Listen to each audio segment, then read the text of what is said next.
Today's video is brought to you by the Red Magic 6R, the ultimate gaming phone. The Red Magic 6R has top-of-the-line hardware to ensure that you have the best performance while gaming on the go. Some of the amazing hardware features include a 144Hz super responsive display, with that refresh rate, by the way, making games look amazing. A state-of-the-art cooling package, which uses graphite, liquid cooling, thermal conductive gel, copper foil, and a metal mid-frame to keep your phone cool even when playing some of the more graphically intensive games. Probably my favorite feature is one that most phones really can't match, and that's a pair of triggers. Playing a shooter, for example, without tactile feedback is not nearly as fun as when using something like a controller, so these triggers make a big difference. But even with the gaming focus, the phone still has a 64 megapixel Ultra HD camera. You can learn more about the Red Magic 6R and the rest of Red Magic's phones by following the link down in the description. Thank you so much to Red Magic for sponsoring today's video. Now, on with the content.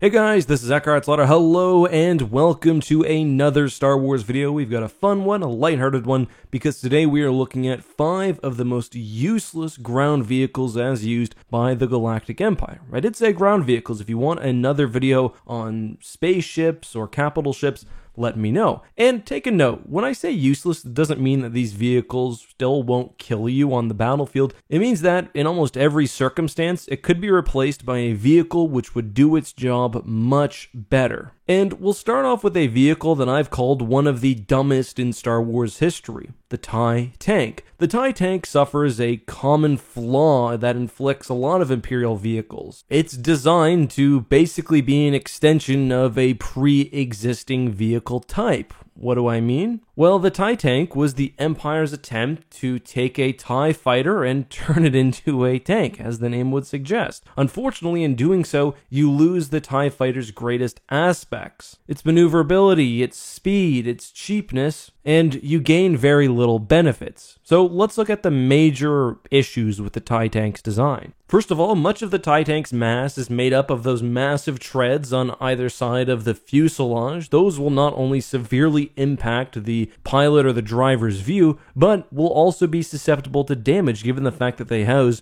most of the vehicle's important mechanics. And the worst thing is, the TIE Tank can't even protect against this massive vulnerability. The vehicle has 2 weapons. One is a fixed forward blaster, the second is a turreted cannon. The problem is the turreted cannon is not raised above or placed on top of the wheel. It's under the fuselage, so it can't hit anything unless it's immediately in front or behind of the vehicle, so those very vulnerable wheels cannot be protected. All in all, it's just an absolutely horrendous design. It's trying to make the TIE fighter into something it was never meant to be. You've got a tank with 2 weapons which could only hit enemies directly in front or behind of it, and also doesn't really have the ability to move laterally given how the wheel is laid out. It just makes no sense. A YouTube commentator named Sammy White had a very funny comment on my last video. He said, "I love the TIE Crawler and TIE Mauler. They are just so great for the implication that a Sienar Fleet Systems designer was just sitting looking at a pile of unused TIE fighter cockpits and then looks over and sees some tank treads and a light bulb goes off in his head." Totally agreed. The TIE Mauler is actually the second vehicle on this list. It's very, very similar to the TIE Tank with some improvements and some downfalls. First of all, one major drawback of the TIE Mauler is that the weapons on the vehicle are not actually turreted. So not only can they not hit enemies that aren't in front of them, but they actually have to move the entire body for more precise firing, which is quite a downside, especially when facing off against mobile light infantry, I think. The upside of the TIE Mauler is probably the fact that its treads are significantly smaller. The cockpit, which does actually seem to be the literal cockpit from a TIE fighter, may have a better field of view, although the TIE Ball cockpit does limit that in and of itself. But just generally, as with its successor, the TIE Tank or the TIE Crawler, you just have to ask why. I guess the only explanation would be that they had extra TIE parts sitting around, but the Empire also had many, many vehicles which were better for this type of operation, whether you're talking about the Saber Tank for anti-personnel duties, or something larger like a bipedal walker for crowd control. I just don't see why you'd ever use this, even in situations where they are effective. When they're facing an enemy and heading straight at them, there are better choices that don't necessarily sacrifice common sense to put 2 cannons facing forward. Alright, now it's time to piss some people off with what I think will be a very controversial pick, and that is the ATPT. Now, I went really back and forth on this one. Should I include it or not?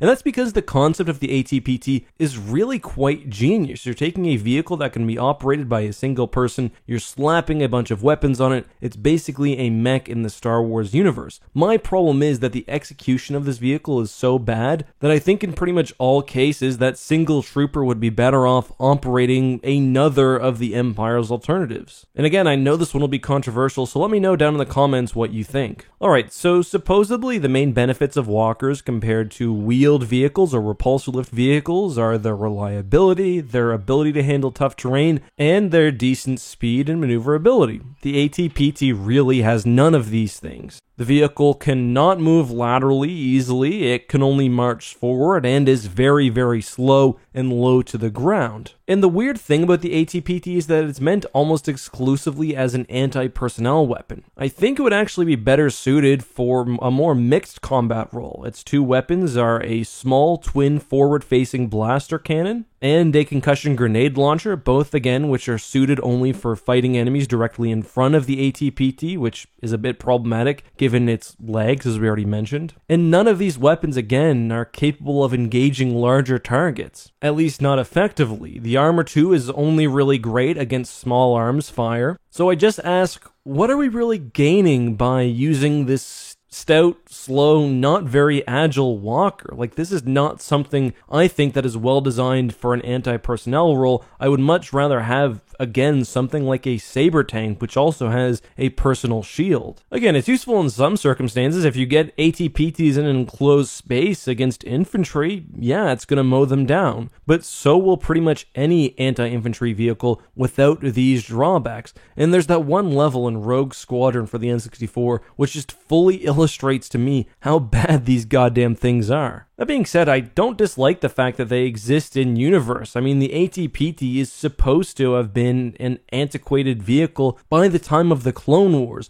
much less the Galactic Civil War. But yeah, just in general, you can do better, whether it's an ATST, which, you know, can actually move its cockpit, or any other of the Empire's anti-personnel vehicles. Alright, next up we have another vehicle that appeared in Rogue Squadron, like the ATPT, and also in Dark Empire, like the TIE tank. That is the AQ-5 Wave Skimmer. For me, I get why the Empire had a few dedicated watercraft, whether they're submarines or anything else. The Empire does fight on water-based planets, which is why I'm including the Wave Skimmer on this ground vehicles list. But I'm not sure. For me, this is just way too specialized. The Wave Skimmer has a lot of the other issues that we've talked about. Only forward-facing guns doesn't necessarily make a lot of sense. But my main issue is, why wouldn't you just use a repulsor lift vehicle? For one, I don't see the Wave Skimmer being able to survive planets which have really rough seas. I mean, if you look at how they're set up, they seem a bit unwieldy. Damage to one of the, I don't know what you'd call them, wings or prongs could probably take down the entire vessel. And as we saw at the Battle of Mon Calamari, repulsor lift vehicles like V-Wings work just as well over water and come with a ton of advantages. And I know this is a gameplay thing, but when you play Rogue Squadron, these things are an absolute joke. They can only fire directly in front of them. They can't aim up towards the sky. Whether you have a full repulsor lift vehicle like a V-Wing, which can operate fully in atmosphere,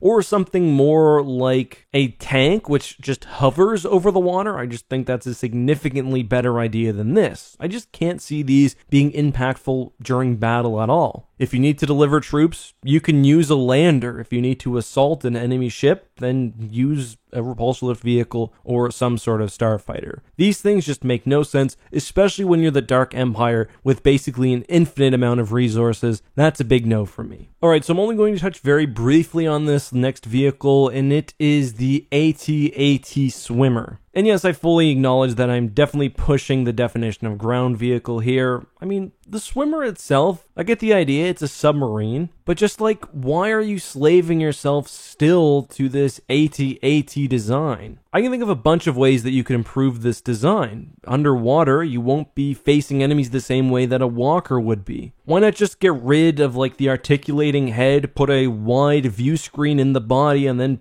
put turrets on the top terrain ion cannon, which is something I surely never would have heard of had Star Wars Wikipedia not been a thing, but I couldn't really discount the benefit that having a mobile piece of artillery alongside your walker would offer. Like, yeah, you gotta turn around to use it, but maybe once you've set up base or whatever else, the AT-AT is basically moving from an assault vehicle to a defense vehicle. It kind of makes sense. But guys, that's all I have for now. Until next time, be safe, have a good one, and may the Force be with you.